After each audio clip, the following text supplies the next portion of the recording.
Hey guys, welcome back to Let's Play The Legend of Dragoon. We're starting up Disc 3, and it looks like we're aboard the Queen Fury once again on an angle we haven't quite seen before. And it kind of looks like Kongol is steering the ship, but I can guarantee you he's not. We would not give him that kind of responsibility.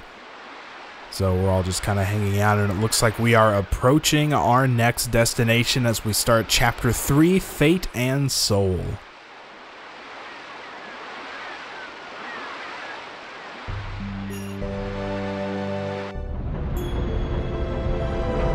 Alright, so immediately we're starting with a seaside town, which is always good. Kind of like the last disc was, but this one has the sea like literally flowing through it. I guess Flet's kind of did as well. And of course Rose, as she gets off, mentions the smell of blood around the place, but it's not bad at all. I think you'll be okay. Oh, so she's been here before, huh? Because you're very popular, of course, that'd be the reason. Hey, good for you, Kongol. I kind of keep forgetting he's around. I think I mentioned it last time, but he gets so little screen time and doesn't really seem that important to the plot.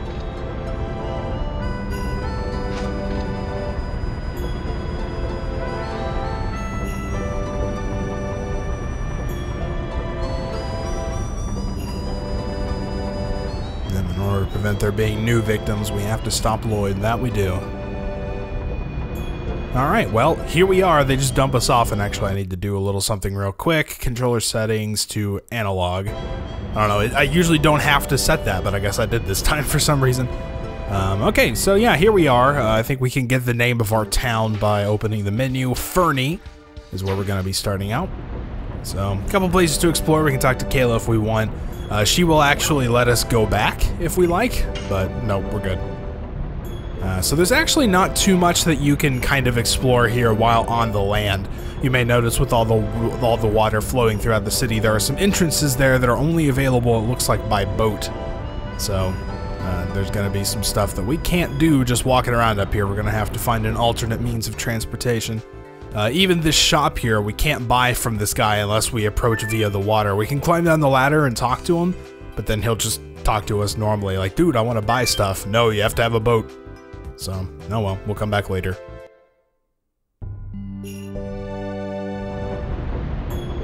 So we can also talk to some of the residents around here. If we visit this country, the royal capital Leningrad and the Crystal Palace are a must to see. Keep that in mind. I'm stuck. There we go. Village is built in a bay. Boats are important because it's the only way to get around. Looks that way. What about you, random crewman? Something's going on in the back of the village, huh? How about you, kid? Welcome to Fernie. This place is warm because of the warm currents. If you go inland, it becomes suddenly cold. That sounds good. We haven't had any snowy places yet. And those of you that have followed me for a while may remember that I really like snowy places in games. In this house here, we can kind of check around this area. It's sitting next to a fishing rod, and we get some stardust. Yes, there are some stardust to collect. There's actually only one other in this village, though, and we can't get it right now. So we'll have to wait. Whoa, that door just opened suddenly. That's weird. Fairies living in the evergreen forest. My storybook says so. Alright, well, you have fun with that, kid. Let's see what's going on up here. We can actually interact with a lot of the stuff in this house. It seems like they went real big on it in this village for some reason. It's a drawer in another person's house. I shouldn't open it. You're probably right. There's like a duck-shaped window decoration. Children must like those. I wouldn't know. I've never been a child. It's a kid's toy.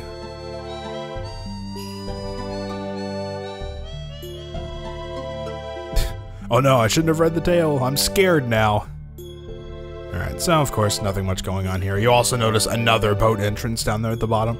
That one, though, doesn't really take you to anything different. It's just kind of another way in.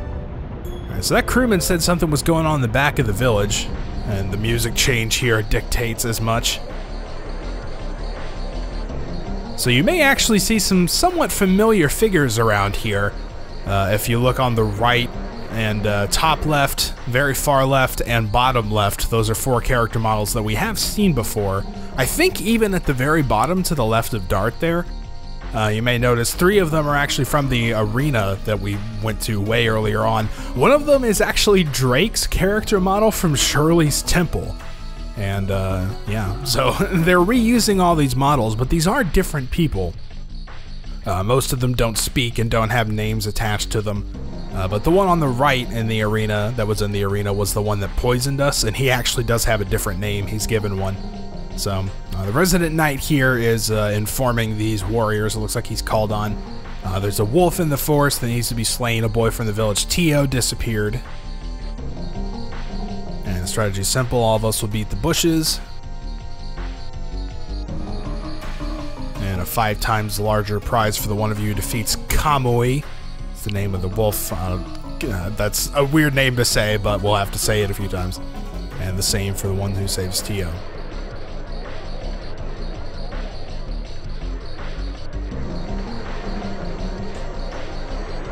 Yeah, so this is the guy I was talking about, but you can see his name is Bulgus. I don't remember that guy's name. It was something weird. It was like, it was Gorgaga. That's what it was. So they're 2 different people. They just happen to have the same model. So, all right, he's saying he's going to get the prize. We're not even here for that. So, we have to cooperate.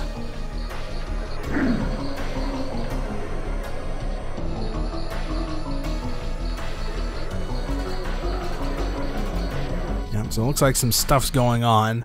I would say we probably shouldn't get involved, but, you know, take a guess at how this is going to go in the end, right? I will buy this and that with the prize. I don't even know yet. I'll still do creepy lives. This is the guy that was, he was the archer champion from the last year competition, and he's an archer here, so this is kind of just like the generic archer model. I don't know. It's kind of weird how they did that, but, you know, I guess they can understand. So let's talk to the resident knight here. Everyone's feeling uptight before the battle with the savage wolf. Also notice this guy's got a boat. This would be a cool place to live. You know, like the river just flows through your house. Like, that's so cool. I can't imagine that. I mean, obviously it would be kind of a pain if like it started flooding and there was suddenly a ton of rain or something, but you know, until then it looks pretty, I guess.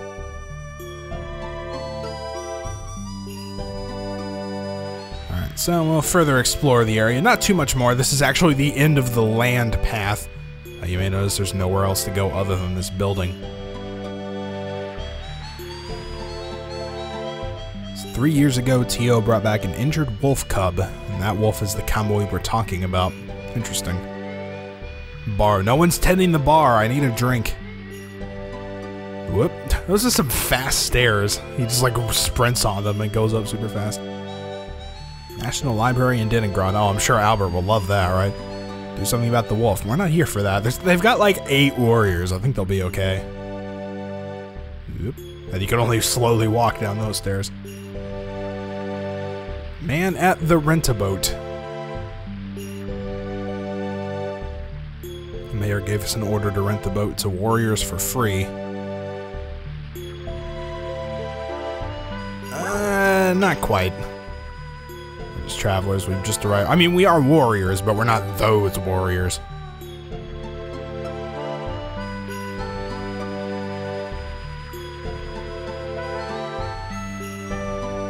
One, 2, 3, 7. I forgot how to count, and I only see one of you because the rest of you are cohabitating inside of Dart. Stories traveled all the way here. News travels fast. Faster than our boat, somehow. I'm not quite sure how that works. I guess somebody from the bay, like, tried to go there first. I'm not sure. So he's overcome with how awesome we are and decides to give us a license for free. I'm not really sure what happens if you say yes. I think he calls you on it. I'm not entirely sure. Either that or like one of your party members calls you on it. I can't remember. But either way, you may have to say no to get the boat, but it's not like they're going to lock you out of getting it. So this guy also runs a hotel. We can stay a night if we want. 25 gold is actually a pretty decent price for a hotel. But, you know, we're fine right now. We don't need it, so let's get on the boat. Also like all the cool stuff underneath the water you can see there. It's really interesting texture. Alright, and thus begins our boat journey. These directions can get a little bit complicated if you're not entirely sure what they refer to. Just keep in mind that all of these directions refer to the screen. So the upper right is that path on the upper right of the screen. To the front is basically like straight ahead for Dart, you know, to the left, etc. So I remember when I played through this the first time, I thought these directions were in reference to the direction Dart was facing. So like to the left would actually be the one that takes me to the upper right path. It gets all weird and confusing. But we can head over to the left real quick. There is a weapons shop. We can also talk to the fisherman. Let's talk to the weapons shop guy. If I remember, there's actually something really nice in here. Yeah, so we got some stuff. Looks like Rose has already got it. A helm for Congo. We're not using him, but it's cheap, so why not? Alright, escape rate from physical attacks. That might be a good idea. And it's not like it's going to alter their stats any, so we might as well give one to at least Dart and Albert, since the other ones aren't really going to be seeing combat. Yeah, the attack badge. This is what I was looking for. Notice it's a little bit expensive at 1,000 gold. We've only got 3,000, so we don't want to spend too much here. But it raises both physical and magical attacking power, and is even an improvement over the power wrist, which only raises it slightly. So I will buy one of these for Dart, just to help him out a bit, but we're not going to spend any more because I'd kind of like to keep the money. Also got an elude cloak here, which we're not going to worry about. Talk to the fisherman, see what's up. Hey, can you hear me down here? Seems there is no need for you to show up. Oh, alright, well then we'll just go home. Let's pack it in. Alright, so I think if we'll move to the right here, and then we'll move to the front, and that'll take us to the first screen that we were in. We should be able to stop by the item shop there. And I'll manage my inventory, and also probably buy some more recovery items. Yeah, so the house on the right is the one we've already been to, nothing new to see. We'll just stop by the item shop here. I also kind of like this. It's a little bit slower than just running around everywhere. But, you know, it's kind of nice cruising around on a boat. Don't drop anything in the water as you're handing it to me. Alright, so we've got some healing fogs here. This is the first of these we've seen. Completely recovers a single target's HP, which is pretty good. We'll probably pick up a few of those. Recovering MP. We might also get one or two more of them. But other than that, I'm not really too interested in anything else here. However, of course, I do need to free up some space. So we're going to do some selling. I'll do all this, and then we'll meet up. Alright, so I picked up 4 healing fogs, and I've also freed up 4 spaces in our inventory to pick up some more stuff. We can actually use a few more mind purifiers, because we did have to use a bunch to heal that fear earlier on. But other than that, I've also saved most of the powerful attacking items, because, you know, since we have Meru in our party, she might be able to make some pretty good use of those. And I also need to restock on healing breezes, which that guy didn't have. So, you know, we've got kind of a roadmap for what we're going to do with those 4 spaces either way. Alright, so nothing else to do on the first 2 screens. We can move to the upper right, and that'll take us into the third and final part of the village. Nice leisurely float up there. Dude's guarding the way over there. I kind of like this because you can just go to the right, and if we try to talk to him, he just says, "Sorry, this road's closed. Take another road." Like, who are you? You are not the police. You're not the guard here. You can't close the road. You don't have any authority. You should talk to the knight about that. He's not letting us leave. So we can go to the clinic, which we don't really need to. To the right, which is where we were. To the front, which is actually back. It's, like I said, it gets a little confusing. And to the mayor's house. It's really the only destination we haven't been to that might yield us something good.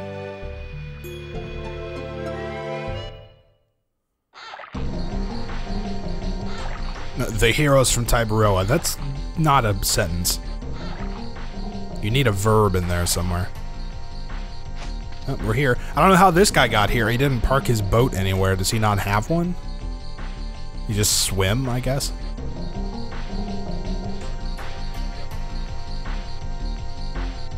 Yeah, it does seem that way. It's wonderful what you did. Yeah, well, you know.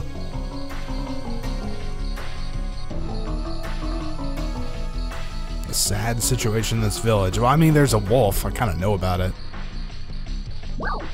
Look, I really don't have time for this. We gotta pursue Lloyd, and, you know, I get it. You've got warriors on your wolf problem. It's no big deal.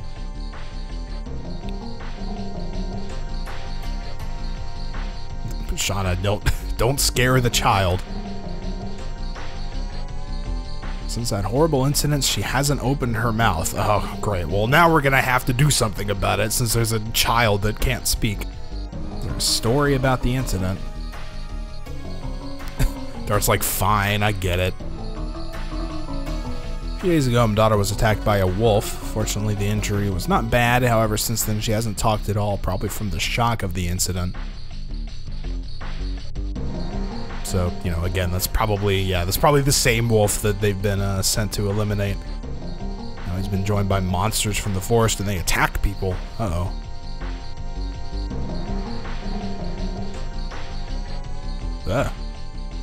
She doesn't... Yeah, Albert, don't talk about killing things in front of the kid, right? The wolf called Kamoy that attacked Fa was kept by a boy of this village until recently. Yeah, Tio, we've heard about him. He's the one that went missing. When the night Fa was injured, Tio disappeared from his house. Probably he feels responsible and ran away. Maybe so. He was the one that brought the wolf in after all a few years ago.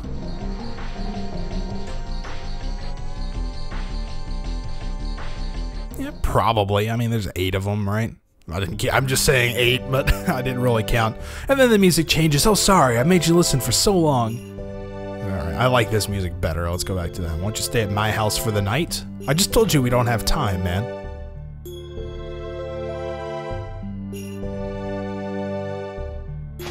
Nope.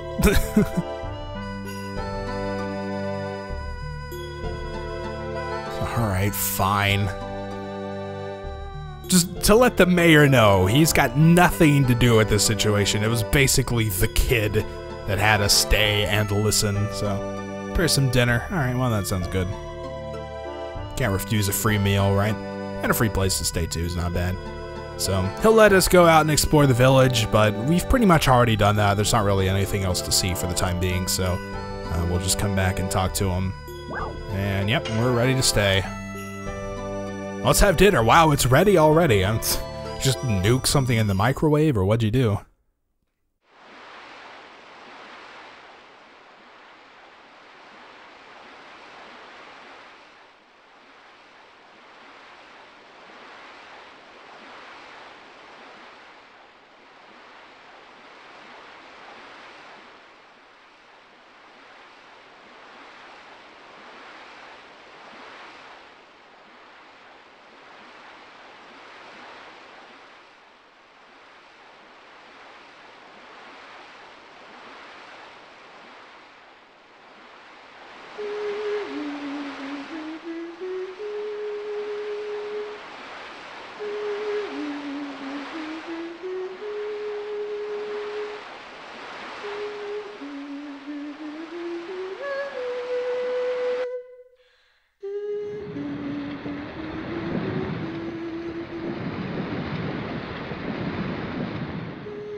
Huh.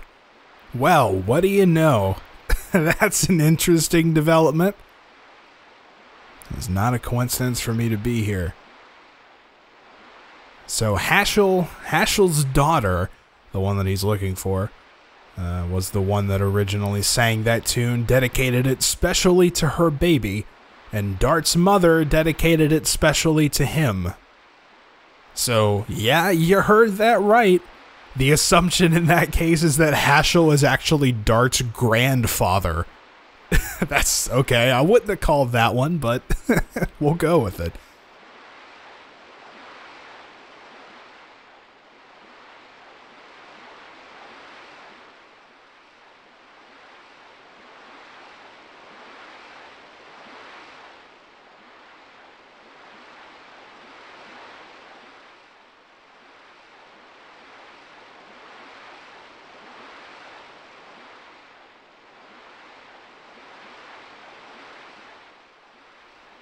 Meru, stop spying on them. Although I guess they did get their moment alone last time, so... Yeah, there's that moon that never sets. Also, I really like this view. And, like, the village looks huge. There's so many lights that we didn't get to see. But, yeah, there's the moon that never sets.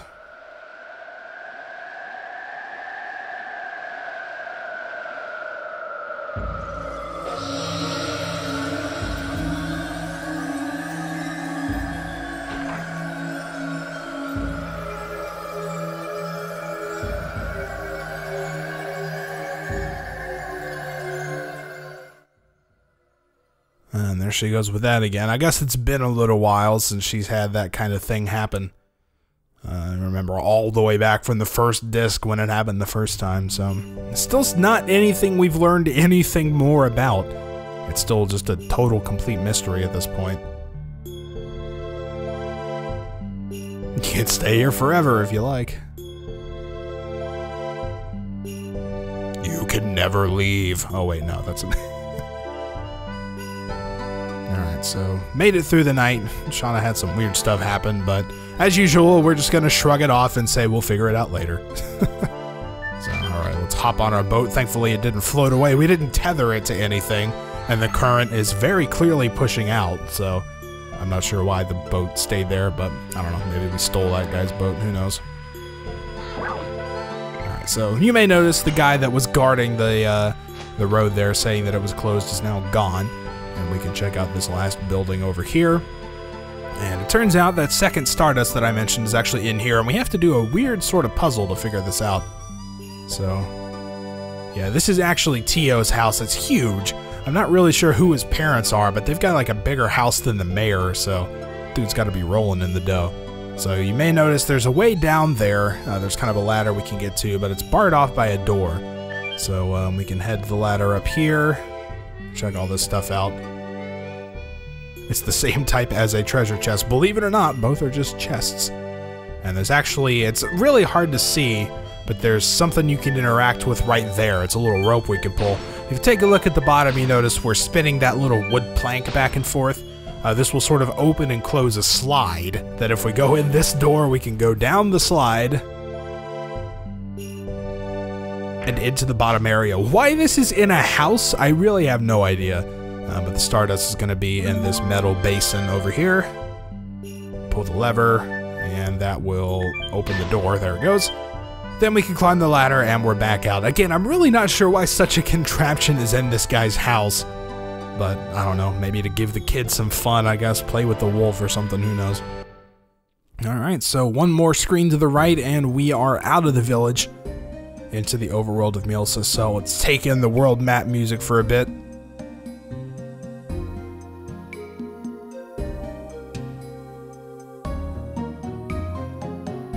Nice and smooth, a little bit of bossa nova in there. It's pretty good. So let's head forward into the forest. There's always a forest you have to go through. This one is kind of similar to the very first forest on the first disc, but obviously a lot more complicated, with a lot stronger stuff inside. And it's worth mentioning, just as a recap in case you've forgotten, our party now consists of Meru, who is still slightly useless at this point, but at least a little less useless than she used to be. And if it makes you feel any better, we are actually going to be getting some stuff in this chapter that's going to make her quite a lot better. And by the end of it, she'll be, you know, pretty good shape. Not exactly even with Albert, who's still completely overpowered at this point.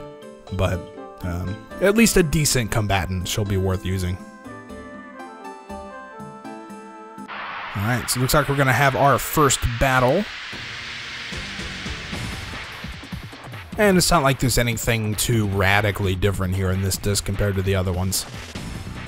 Just some new enemies. So we've got that weird flying bat thing that's just jumping up and down. It's some kind of peacock. Some mirrors up. We got a forest runner. And we have a flying rat. Okay, well, there you go. So, doesn't really matter. Mara's not going to do much. Double smack. Just a quick double smack for some 89 damage, and that'll basically not register, and then Dart can actually kill it for real. Go. Yeah. So like I said, Mara's still not really doing much for us, but she will in a bit. Just give her some time.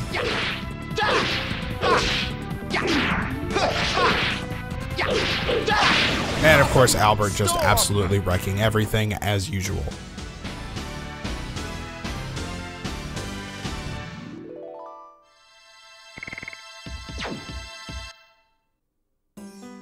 Okay, so now we take the other path, and we've got yet another fork. They just love doing that kind of thing.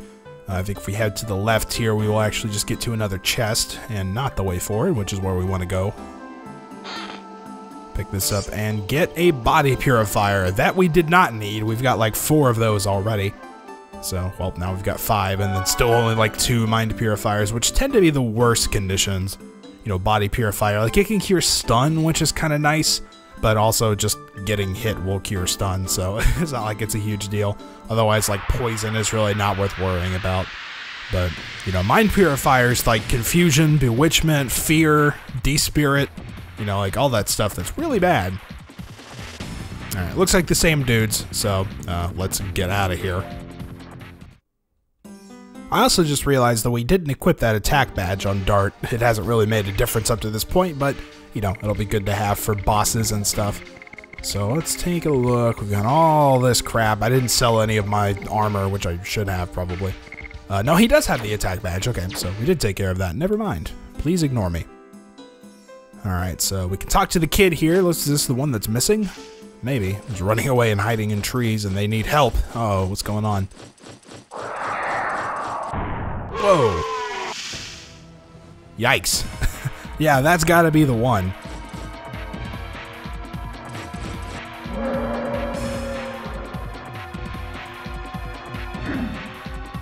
Should probably focus more on just staying alive than getting the prize.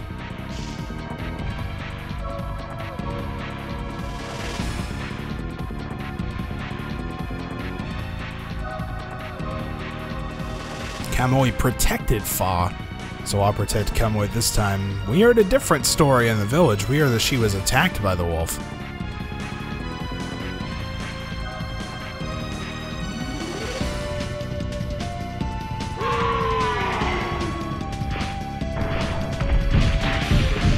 Oh man. He's just wrecking them here.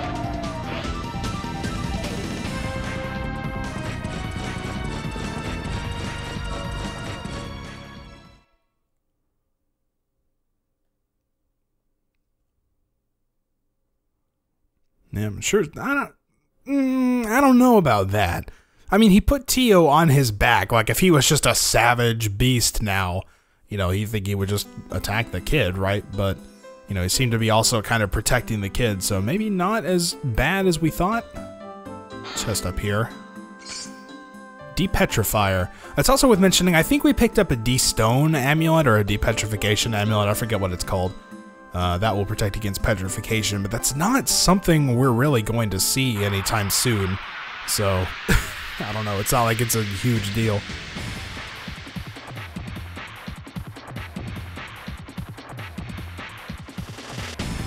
Alright, got a new enemy here.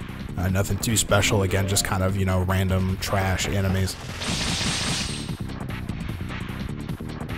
Take a look, we've got the Dark Elf. I guess we'll let it do something if it can. It probably won't be able to because we'll kill it too fast, but at least give it a chance here.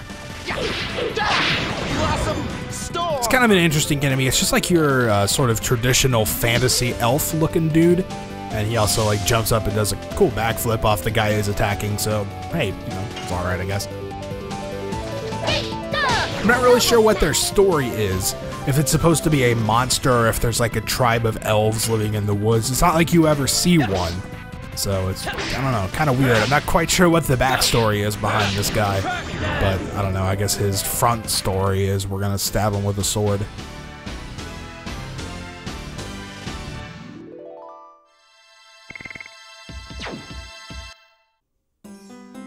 Okay, so up there to the north is actually just another, it's going to be a dead end for us at the moment, so we'll just let it go, and we can head back. So, it's interesting right now is you actually have a choice. You could totally just not do the Kamui stuff right now at all.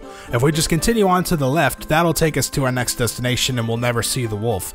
or we could go back and, you know, actually take him on. So, actually, the wolf might be that way as well. I'm not entirely sure. I don't remember off the top of my head, but either way, that's pretty much what we're going to be doing. Obviously, we're not going to just let this go. So, we're going to leave it off here for the moment, though. So, until then, thank you guys for watching, and I'll see you then.